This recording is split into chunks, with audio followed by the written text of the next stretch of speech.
Journalist union کی طرف سے مشتاق نقوی صاحب، میرے بہت ہی محترم بزرگ قاری ولی الرحمان صاحب، دیگر حضرات، بالخصوص استاذیہ محترم پیو صاحب سے ان کے سامنے کارگزاری کہ ہماری الحمدللہ تحصیل ٹیکسلا میں جہاں دیگر جماعتیں کام کر رہی ہیں، مجلس علماء اسلام کے نام سے نوجوان جتنے خطباء ہیں، اپنی مساجد کے ائمہ ہیں، تقریباً 250 کے قریب مجلس علماء اسلام کے تحت کام کر رہے ہیں، اور اس کے اندر صرف نوجوان علماء ہیں، اور وہ ایک شورائی نظام کے تحت مجلس علماء اسلام کام کر رہی ہے۔ آج کی اس مرکزی امن کمیٹی کی میٹنگ کے اندر مجلس علماء اسلام کی شورا کے بہت سارے ممبران وہ شریک ہوئے ہیں اور وہ ہمارے ساتھ کام کر رہے ہیں۔ یہ ایک کارگزاری ہے جو آپ حضرات کے حوالے سے، اور تقریباً ٹیکسلا کے اندر 400 450 سے زیادہ مساجد کے اندر یہ حضرات کام کر رہے ہیں، اور بالخصوص یکم محرم الحرام سے پہلے سے ایک میٹنگ ہوئی جس کے اندر یہ طے ہوا کہ یہ جو عشرہ ہے اسے عشرہ فاروق حسین کے نام سے منایا جائے۔ دروس کا ایک سلسلہ ہے، معاملات، یہ بھی آپ حضرات کے سامنے ایک مختصر سی کارگزاری تھی جو پیش کرنی تھی۔ اس کے بعد میں اپنے استاذ العلماء جامع المحاسن والکمالات استاذ محترم استاذ العلماء شیخ الحدیث والتفسیر حضرت مولانا قاضی عبدالرشید صاحب دامت برکاتہ العالیہ سے ملتمس ہوں کہ انہوں نے بہت شفقت فرمائی، میرے ساتھ پر دست شفقت رکھا، تشریف لائے، میں ان سے ملتمس ہوں کہ وہ اپنے خیالات کا اظہار فرمائیں۔ نحمده ونصلي على رسول الكريم، اما بعد فاعوذ بالله من الشيطان الرجيم، بسم الله الرحمن الرحيم، ان الذين آمنوا وعملوا الصالحات سيجعل لهم الرحمن ودا، صدق الله العظيم۔ ضلعی امن کمیٹی کے اراکین، مقامی امن کمیٹی کے اراکین، عہدیداران، انجمن تاجران کے ذمہ دار حضرات، آج ہمارا یہ امن و محبت اور رواداری کے یہ قافلہ ہمارے باصلاحیت اور درد دل رکھنے والے سی پی او جو صاحب جمال بھی ہیں، صاحب کمال بھی ہیں، ان کی قیادت میں اور ہمارے ضلعی انتظامیہ کے افسران ان کی معیت میں آج یہ قافلہ یہاں پہنچا۔ میں مقامی کمیٹی کے جو حضرات پیر سید نقشبندی صاحب، سید عتیق الرحمان شاہ صاحب اور دیگر ہمارے یہاں حضرات ایڈوکیٹ صاحب نے خطاب کیا، اور گزشتہ سال بھی یہاں اس مرکز میں جو ہمارے مجاہد ملت حضرت مولانا اسحاق صاحب رحمہ اللہ کا یہ مرکز ہے، اس مرکز سے ہمیشہ امن کا پیغام گیا ہے، سلامتی کا پیغام گیا ہے، محبت کا پیغام گیا ہے۔ یہاں حاضری ہوئی تو گزشتہ سال بھی جو مقامی ہماری یہاں کی ٹیکسلا اور وہاں کی کمیٹی ہے، امن کمیٹی، ان کے خیالات کو سن کر بہت خوشی ہوئی، اور یقیناً یہاں بڑے سنجیدہ لوگ ہیں، ذمہ دار لوگ ہیں، اور انہوں نے اس سنجیدگی اور ذمہ داری کا مظاہرہ بھی کیا۔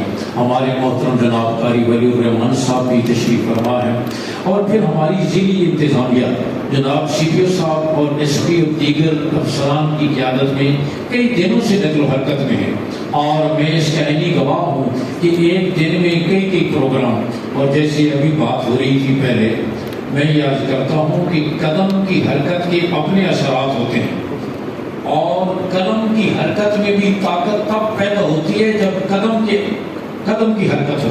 حضور اکرم صلی اللہ علیہ وسلم نے 6 ہجری کے بعد اطراف کے بادشاہوں کو خطوط لکھے، اس سے پہلے ساری قدم کی حرکت تھی، اور پھر 6 ہجری کے بعد جب قدم حرکت میں آیا تو پھر اس میں ایسی قوت تھی کہ جب پرویز نے خط پڑھا تو آپ نے فرمایا اللہ اس کی سلطنت کو ٹکڑے کر دے گا۔ تو یہ الحمدللہ ہمارے ذمہ دار حضرات یہ قدم کی حرکت میں ہیں، تمام جگہوں کے اطراف کے دورے کر رہے ہیں، اور الحمدللہ اس اجتماعیت اور محبت کے اثرات ہوتے ہیں۔ شہد کی مکھی، اس میں نظم اور اجتماعیت ہے، اس کے پیٹ سے نکلنے والی چیز کو اللہ نے فرمایا فیہ شفاء للناس۔ شہد کی مکھی میں اجتماعیت آ جائے تو اتنی قیمتی بن جاتی ہے، مسلمانوں میں امت کے علماء میں اجتماعیت آ جائے گی، کتنی قیمتی بن جائے گی۔ آپ غور فرمائیں. اور امت مسلمہ کو میرے آقا نے تعبیر کیا کہیں تو جسم کے اعضاء سے، فرمایا کہ جسد واحد، امت ایک جسم کی طرح ہے. اور جسم کا غور کریں، میں زیادہ لمبی بات اس حدیث پر نہیں کرتا، ایک جملہ کہتا ہوں کہ جسم کے اعضاء میں سے اگر کسی ایک عضو سے زیادتی ہو جائے تو دوسرا بدلہ نہیں لیتا. آپ نہیں سمجھے میری بات. آپ پھل کاٹ رہے تھے چھری آپ سیب کاٹ رہے تھے، چھری آپ کے ہاتھ سے گری پاؤں پر، پاؤں زخمی ہو گیا، آپ کیا کریں گے؟ ہاتھ سے بدلہ لیں گے کسی میرے پاؤں کو کیوں زخمی کر دیا ہے؟ آپ صلی اللہ علیہ وسلم نے کیا بات فرمائی جسم کی طرح ہے. اور جسم کا ہر عضو اپنے مفاد میں کم استعمال ہوتا ہے، پورے بدن کے مفاد میں زیادہ استعمال ہوتا ہے. آنکھ اپنے مفاد میں کم دیکھتی ہے، پورے بدن کے مفاد میں زیادہ دیکھتی ہے. دماغ صرف اپنے مفاد میں کم سوچتا ہے، پورے بدن کے مفاد میں زیادہ سوچتا ہے. آپ صلی اللہ علیہ وسلم نے کہیں تو کنگھی کے دندانوں سے تعبیر کیا، ایک کہیں عمارت کی بنیاد سے، اور یہ شد بازو بازن عمارت کی ایک اینٹ دوسری اینٹ کو مضبوط کرتی ہے. مسلمان ایک دوسرے مسلمان کو مضبوط کرتا ہے. ہم سارے امت مسلمہ ہیں. حضور صلی اللہ علیہ وسلم نے امت بنائی. صحابہ والے بیت کی محبت ہماری ایمان کا جز ہے. یکم محرم الحرام فاروق اعظم رضی اللہ عنہ کی شہادت کا دن ہے، جن کے بارے میں میرے آقا نے فرمایا عمر حق اللہ نے تیری زبان پہ جاری کر دیا، تو جس راستے سے گزر جاتا ہے پر شیطان نہیں گزر سکتا. اور سیدنا حسین رضی اللہ عنہ ان کی محبت ہمارے ایمان کا جز ہے. جو سیدہ فاطمہ رضی اللہ عنہ کے جگر گوشہ، جنت کے نوجوانوں کی سردار، کبھی آپ کے کندھوں پر کبھی آپ کی گود میں، آپ صلی اللہ علیہ وسلم نے فرمایا یہ حسن اور حسین جنت کے پھول ہیں، جنت کے نوجوانوں کے سردار ہیں. ان کی محبت ہماری ایمان کا جز ہے.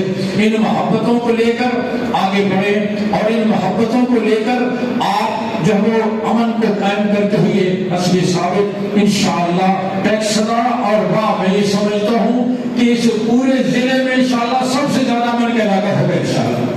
اور یہاں سب سے زیادہ، کیونکہ یہاں سارے ذمہ دار حضرات ہیں، اور میں دعا گو ہوں کہ اللہ رب العزت اس پورے ملک کو امن کا گہوارہ بنائے کہ امن بنیادی چیز ہے. ابراہیم علیہ السلام نے معیشت کی برکتوں کی بات بعد میں کی. پہلے فرمایا رب اجعل ھذا البلد آمنا، اے اللہ شہر کو امن والا بنا. پھر فرمایا وارزقھم من الثمرات، پھلوں میں سے رزق عطا فرما. معیشت کی بحالی نہیں ہو سکتی جب تک امن نہ ہو، یہ بنیادی چیز ہے. میں شکر گزار ہوں آپ تمام حضرات کا، اور میزبان حضرات کا بھی، اور اس مرکز میں عزیز محترم مولانا قاسم ادریس صاحب جو اپنے عظیم دادا کی مشن کو لیے ہوئے ہیں. اللہ آپ تمام حضرات کی صلاحیتوں میں نکھار پیدا فرمائے، اور محبت کے سفر کو، اختلافات ہوتے ہیں علم عربہ میں 4 سنتیں پڑھنے میں نیت باندھنے سے لے کر سلام پھیرنے تک 200 مسئلے اختلافی ہیں. لیکن کبھی آپ نے سنا ہو کہ علم عربہ ایک دوسرے کے خلاف تلوار لے کر اٹھے ہوں؟ امام شافعی رحمۃ اللہ، امام ابو حنیفہ رحمۃ اللہ کی قبر پہ تشریف لائے، ساتھ والی مسجد میں نماز پڑھی اور رفع یدین نہیں کیا. کسی نے پوچھا آپ کا مسلک تو رفع یدین کرنے کا ہے، آپ نے یہاں کیوں نہیں رفع یدین کیا؟ اور فرمانے لگے اس صاحب قبر سے حیا آتی ہے. امام ابو حنیفہ کی قبر پر آیا ہوں، ان کا مسلک رفع یدین کرنے کا نہیں ہے، ان سے حیا آتی ہے، یہاں آ کر میں کیسے اس کی خلاف ورزی کروں. یہ رواداری تھی ہمارے بڑوں میں، یہ محبت تھی. ہم نے اسی کے پیغام کو عام کرنا ہے، ممبر و محراب سے بھی یہی پیغام دینا ہے. اپنی تحریر میں بھی، اپنی تقریر میں بھی، نجی مجالس میں بھی انہی باتوں کو ہم نے عام کرنا ہے. اللہ عمل کی توفیق دے. وآخر دعوانا الحمدللہ رب العالمین.